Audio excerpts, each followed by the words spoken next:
From the Jennings Communication Building on the campus of Dixie State University, this is Trailblazer Weekly. Welcome inside Trailblazer Weekly on a Wednesday afternoon. We're live in the Jennings Communication Building on the campus of Dixie State University. Thank you so much for joining us. I'm your host, Drayson Ball. Going to be a packed show for you today.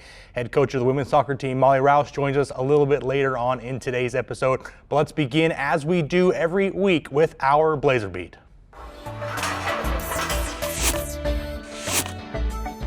Blazer Beat this week begins with men's basketball splitting against Tarleton State University. Trailblazers lost game one of that two-game pod series, 77-59, but then they bounced back and played very well in game two, 64-48 victory for the Trailblazers against Division I newcomer Tarleton State. Isaiah Pope played well in that game, 6 of 11 from three, finished with a season-high 22 points to help the Trailblazers in the victory. Women's swimming set 7 school records in the WAC championship over the weekend, including 3 medals in those championships. Freshman Catherine Carter won the silver medal in the 200-yard breaststroke. Freshman Haley Althman won the silver medal and set a school record in the 100-yard breaststroke. And freshman Skylar Lyon won the bronze in that same 100-yard breaststroke. Trailblazers finished 7th overall in the WAC championships. Football begins against Tarleton State. The long-anticipated D1 debut of the football season begins this weekend against Tarleton State. The Trailblazers head to Stephenville, Texas on February 27th, and the first home game will be here at Greater Zion Stadium on March 17th against the same Tarleton State. That'll do it for our Blazer Beat. Let's transition into our question of the day. Question of the day today has to refer to the football team and the season getting underway. And I wanted to just talk a little bit about what to look for during the first football season in Division I. A couple of key things that I wanted to bring up and the things that I'm going to be looking for as the Trailblazers begin their D1 campaign. What do we have in the quarterback position? Last year, obviously, we had Keaton Mott, Cody Wilstead kind of splitting time between the quarterback position, and it worked at times, and both of them played very well. Sometimes they struggled. We have a new kind of entry into that quarterback battle in Kenyon Oblad, the transfer from UNLV. It's going to be interesting to see what the quarterback position holds. Keep an eye on that. Obviously, the Trailblazers have a quarterback battle at that position.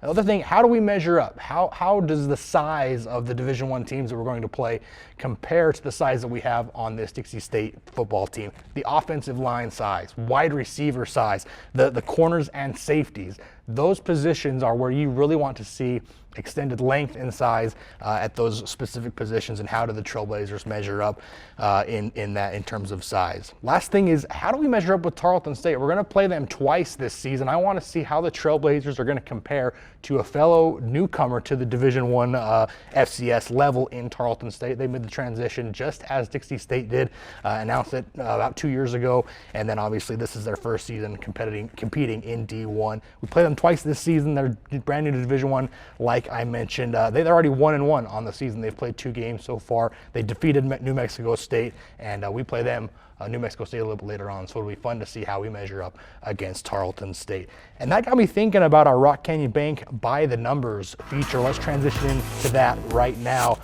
The Trailblazers will have 3 away matches on the season. They travel to Stephenville, Texas, El Paso, Texas, and then all the way out to Kennesaw, Georgia for their 3 road games this season. A total of 7,521 miles in their 3 road games. Last season in the Division II, they played 5 road games and only traveled 6,278 miles to play those 5 road games. So more miles traveled this season for Dixie State, and the combined record for the 5 opponents the Trailblazers will play: 2 against Tarleton, 1 against New Mexico State, 1 against Kennesaw State, and then former RMAC foe Fort Lewis. Combined record last season, 38-22 for those teams in 2019. So stiff competition for the Trailblazers coming up, and it all begins this Saturday in Stephenville, Texas against Tarleton State. You can catch all the live stats and video streaming information on DixieStateAthletics.com. But that'll do it for us on our first segment. After this, we'll talk to head coach Molly Rouse about her start to the women's soccer season. Right after this. There's a rush coming. Let's rush best 9 plays from last week in Region 9. Number 1 better be good. One-handed grab, and Luke Wright is going to score a touchdown on one of the better grabs you'll ever see in high school football. Lawrence, are you going to do anything or are you just going to sit there? This is Henry Bouchard, Cape Girardeau, Missouri. I never found a customer base more in need of fine American-made sucking power than I found up and down the Wasatch Front in the mid-1980s. There's one thing coaches love, it's media guys telling them how good or bad their team is. My pick for the 4A state championship this year when it comes to football is the Stansbury Stallions. Give me a break. This isn't a contest about who can shovel the most corn silage. I like Pine View.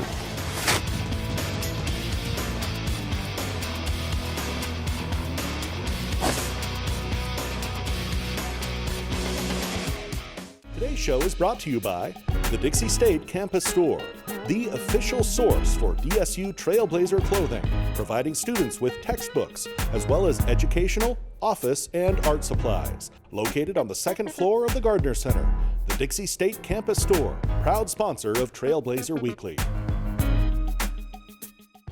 Welcome back inside Trailblazer Weekly. Head coach Molly Rouse is in her first season as head coach of the women's soccer program. I had a chance to catch up with her a few days ago to talk a little bit about the first few matches of the women's soccer season. That and a lot more with Molly Rouse right on Trailblazer Weekly. Chatting now with Molly Rouse, the head coach of the women's soccer team here at Dixie State University. Coach, thank you so much for taking some time out of your day and joining us here on Trailblazer Weekly. Yeah, absolutely. Thanks for having me. Obviously, Coach, beginning the season, a lot of ups and downs for your program so far, but obviously your first season here at Dixie State at the helm for the women's soccer program. Wanted to get to know you a little bit more, your history in coaching, and I understand you had a brief playing career professionally. What attracted you to Dixie State University? Talk a little bit about your history as a coach and why you ultimately decided to come and take the job here. Yeah, so like you were saying, had a really awesome playing career at the University of Minnesota. Was lucky enough to end up on a team that did really well at the collegiate level. Had a really brief stint of playing semi-professional after that, and really during that experience figured out that coaching was going to be the path that I wanted to get on. Had some really good experiences of coaches that I had there, and decided that was the path that I wanted to get on when I returned back. I was in British Columbia at the time.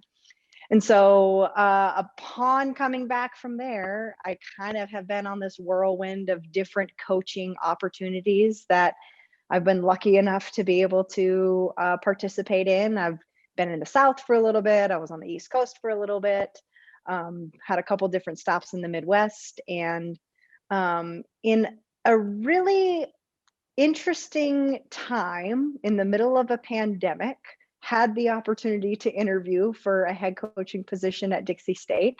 Didn't know a ton about Dixie State beforehand, but throughout my research and talking with people in the department, I really grew to appreciate and respect and really love the story of the program, and felt kind of like an instant connection with the players within the program. So it felt like a good fit right from the get-go, and was really, really lucky to, in just the weirdest time, be able to take the leap from an assistant coach to a head coach position. And it's been a whirlwind since then, but it's been a really awesome ride so far.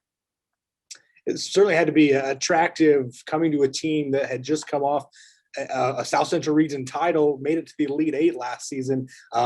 Certainly a fun year. Had to be some, a little motivation for you to know that you were going to come in and be able to coach a program that had been successful, especially in the last season. Talk a little bit about what it's been like to come into a team, like I said, that won the South Central Region title last year in their final season in Division II and made kind of a deep run into the NCAA tournament. Talk about what it's like coaching that team, and is there any pressure with taking the responsibility? Yeah, so I mean, obviously, being able to be a part of a program that has such a successful history, especially last season, but really throughout the course of the history of the program. I mean, they won a JUCO national championship at one point as well. So the program has done very well throughout the course of history. And so being able to step in and work with players, because we returned quite a few of the players that were a part of that program or a part of that team last year. And so being able to work with high level players who know what it takes to be successful deep in a tournament run in the NCAA tournament, I definitely knew that we would have the pieces necessary to make this transition into the Division I level. So it was obviously very attractive to be able to work with a group of women that really are competitive and know what it takes to win. And like I said, the transition's hard. Anytime you change divisions, there's going to be a lot of things. There's a lot of different learning opportunities that come along with it. And we actually have been faced with quite a few of those right at the start of our season here. So, but the fact that we have such strong women within the program who are really hyper focused on continuing to grow every day, and they know what it takes to continue to strive for greatness, has set us up to be able to be very competitive at this level. So it's definitely something that we're pretty excited about. No doubt about it, Coach. It was certainly a fun season last year, and we're certainly glad that you're able to be a part of this program going forward and seeing what you're going to be able to accomplish with a successful team and program in its brief couple of years last season. What has stood out about this team during practice, during the first couple of games? Obviously, you've had kind of up and down road just to get here, just let alone the COVID stuff. But obviously, the transition from Division II to Division I is certainly one that's going to be a process and take some time. But what have you noticed? Maybe what is the identity of this team this season that you've noticed in practice or throughout the first couple of games? Has anyone in particular stood out that maybe you didn't expect? What have you been able to notice throughout the first couple of weeks of the season? Yeah, so I think the thing that has stood out the most about this team is the character of the individuals within the program. Obviously, during the fall, we didn't compete and we trained all fall long. And we were lucky enough to not have a shutdown at any point, which was awesome. I mean, the players have been super committed to being diligent with COVID practices, and we've been pretty lucky up until this point. But we trained all fall long, and there was not a single day where people showed up and they didn't want to be there and they didn't want to get to work and they didn't want to try to get better. And so the character of the individuals within the program have set us up to be able to be very competitive at this level, because everybody knows that we have a job to do. Everybody knows that we need to get better. They're really good at addressing the issues of the previous week and making, consistent steps towards improving those things. So the character of the individuals has been the thing we've been most excited about. And then on top of it, I think they're the most fun group I've ever actually coached. They make everything enjoyable, and we'll walk into the classroom at times before training sessions and they'll be in there and they'll be laughing, and it just is constantly enjoyable being around them. And that's really important, because in these hard times when results don't necessarily go your way, and that's going to be kind of the story here for a little bit for us as we continue to find our feet under us and we continue to just be successful in a competitive conference, which the WAC is. That's going to be important for us to be able to be competitive and serious, but also, find moments to be lighthearted and actually enjoy what we're doing. So the character of the programs, or the character of the players in the program, have been the most exciting part. Coach, let's talk a little bit about the first couple of games you've had throughout the first couple of games of the season. Obviously, you brought in Gonzaga. That had to have been a fun matchup. Specifically, University of Utah, kind of a heartbreaking loss there in overtime, a 2-1 loss to the Utes from up in Salt Lake City. You had Southern Utah on the ropes there. You went into 2 overtime periods there, and I think you were knocking at the door a couple of times with some looks there at the goal, but couldn't get over the hump. A 1-1 draw there.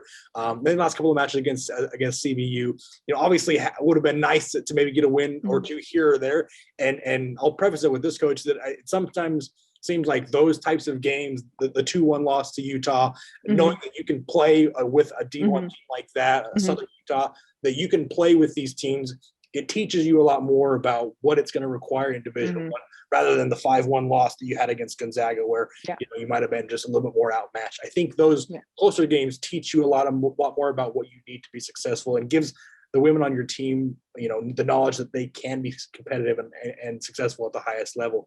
What have you noticed throughout those first couple of games?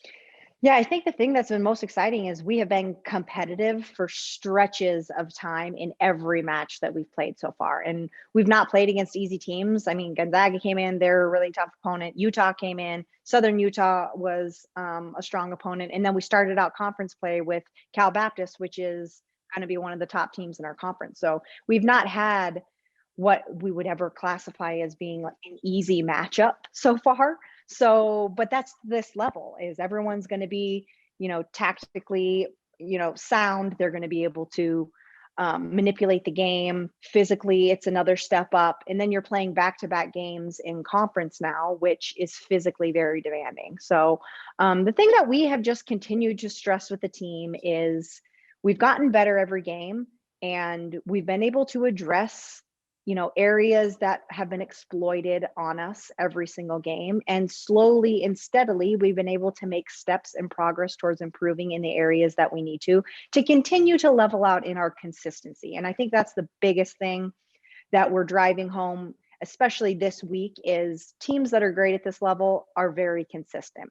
They don't have these super high highs and super low lows in games.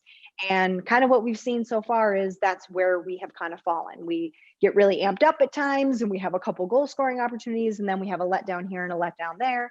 And teams at this level are going to punish you for that when you have a letdown. So for us, it's striving for more consistency and just continuing to increase our understanding of our own team tactics and our own style of play and how to increase our decision making within the run of play.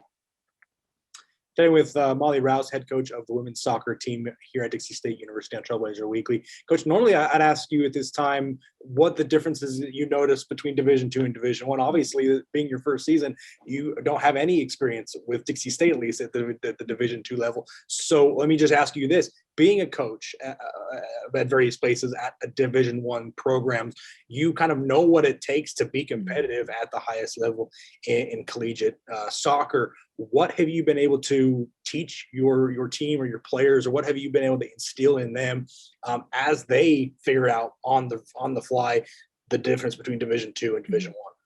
Yeah, and I mean, I don't have a ton of experience at the Division II level, so I can't speak at great lengths the difference in those divisions. But I can say at the Division I level, it is a very tactical game.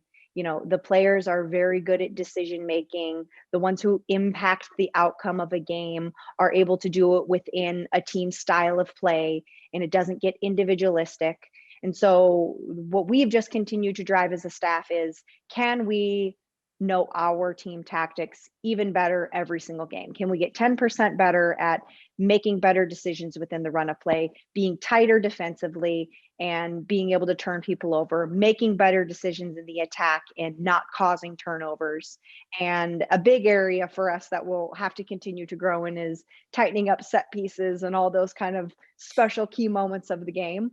So this level is just very tactical. And so, again, I can't speak to the Division II level and say that it's not tactical, but the amount of footage people have on you at this level, the amount of stats that people have on you, I mean, it's just, there's a lot of information out there. So you have to be really good at your own style of play while also manipulating the game to exploit teams that you're playing against in their style of play as well. Coach, earlier you mentioned your playing career as a professional with the Minnesota Kings and the Vancouver Whitecaps, in the Women's Premier Soccer League. Talk a little bit about how that experience has been able to maybe gain confidence within your team, knowing that they know that you know what it takes to not only coach and play at the highest level, at a professional level in soccer. How has that been able to help you relate to them or maybe elevate them, knowing that they know that you know what it takes to win? Yeah, I think we've had a handful of players within the program who have talked about aspiring to play at the professional level, which was something that was very interesting to me when I was getting to know the players very early on when I accepted the job.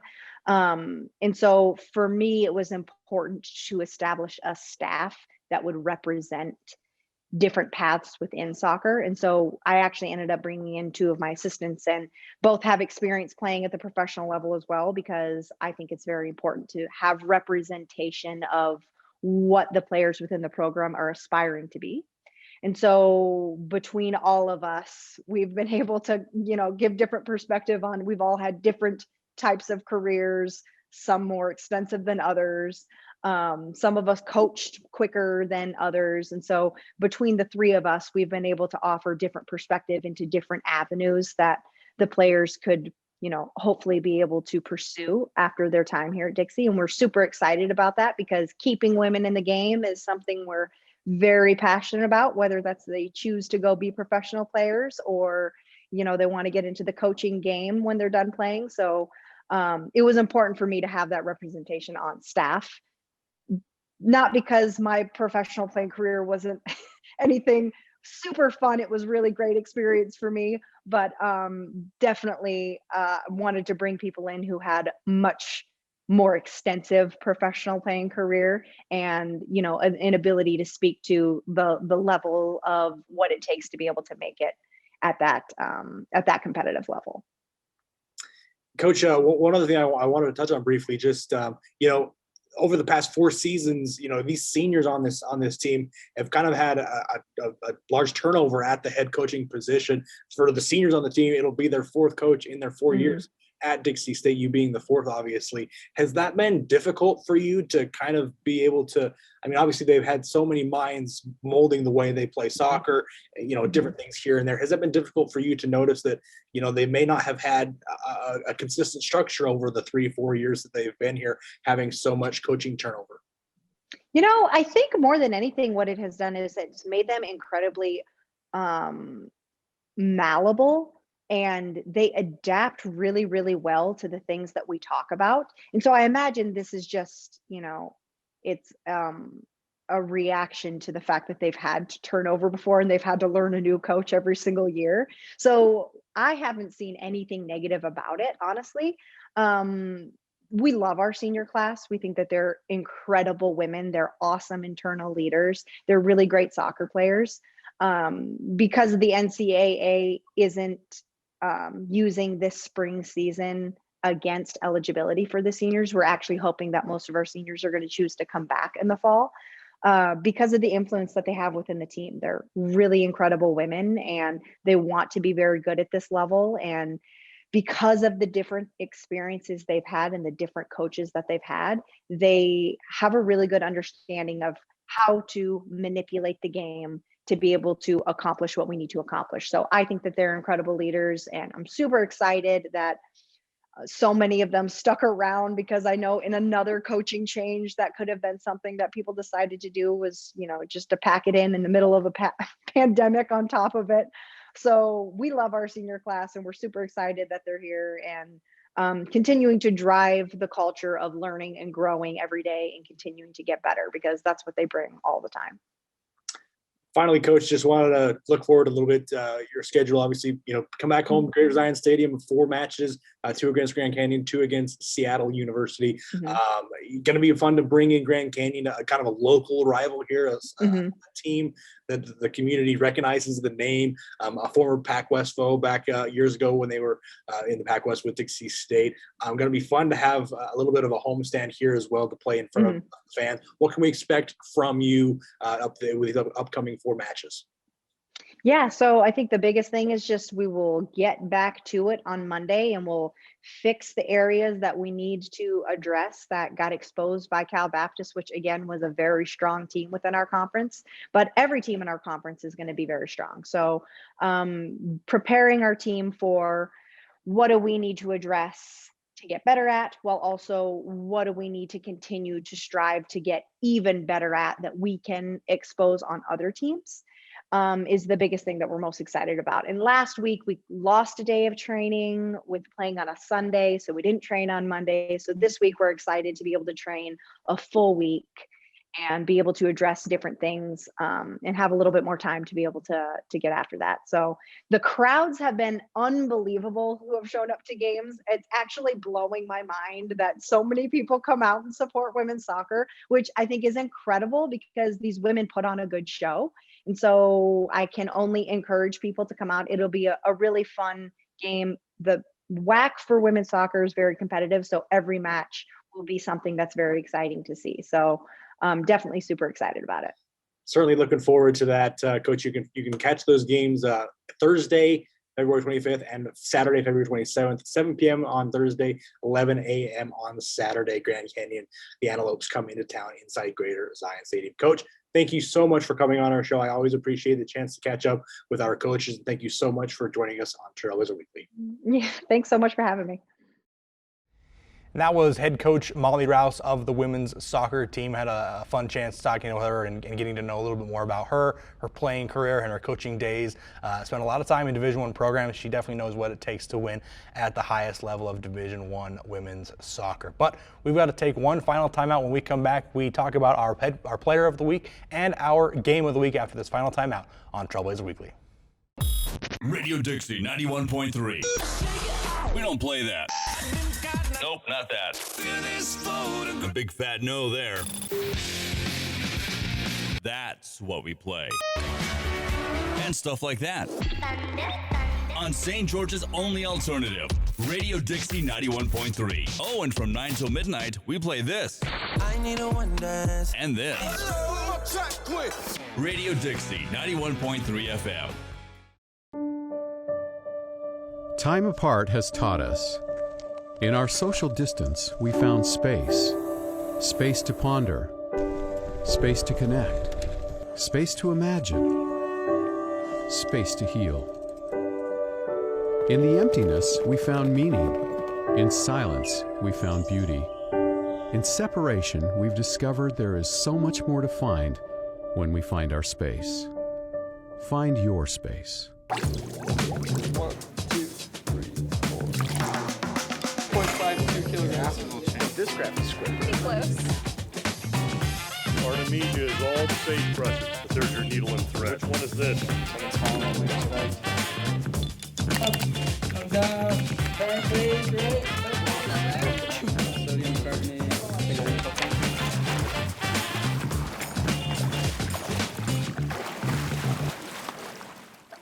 Today's show is brought to you by Rock Canyon Bank, serving Utah businesses and agriculture for over 25 years, with locations in Pleasant Grove, Orem, Provo, Spanish Fork, Fillmore, and at 94 East Tabernacle, right here in St. George.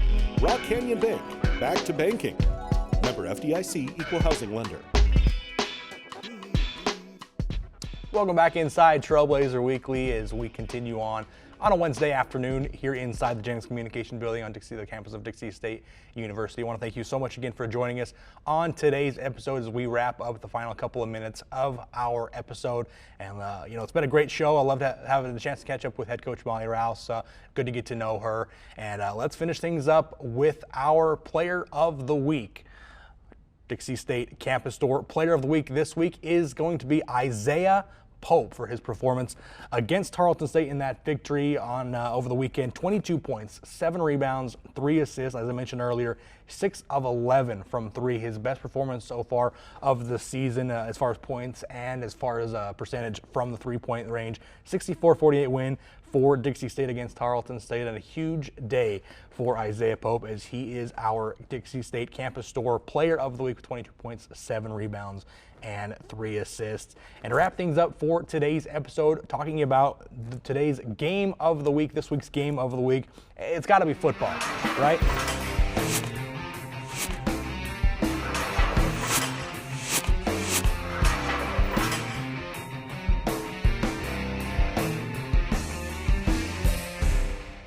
And it is football. Got to be football at Tarleton State. We're going to finally get these football games in. The long-anticipated D1 debut for Dixie State. That is our game of the week. Trailblazers travel to Stephenville, Texas to take on Tarleton State. As I mentioned earlier in our question of the day, going to be interesting to see how Dixie State measures up with Tarleton. They had a great season last year in their final season in Division II. They went 11-1, 8-0 in conference, and they played a very, very tough schedule as well. It's a Texas team, obviously football is huge in Texas, and so it's going to be fun to see how the Trailblazers measure up against Tarleton State as they are coming now into the Division I for the first time. I mentioned earlier they've already played 2 games of the season, so this is going to be their 3rd game for them against Dixie State. They're already 1-1. As I mentioned, they beat New Mexico State, who the Trailblazers will play in their 2nd game of the season. So that is our game of the week. I can't wait to get these games going and the football season started. It's been a long time, and we're finally going to play some spring football here at Dixie State University. It's going to be a fun one. You can catch all the live stats and video streaming information on DixieStateAthletics.com. Want to thank our sponsors for today's show, Campus Store Player of the Week, or Campus Store and Rock Canyon Bank. Thank you so much for your sponsorship. We'll catch you later on Trailblazer Weekly.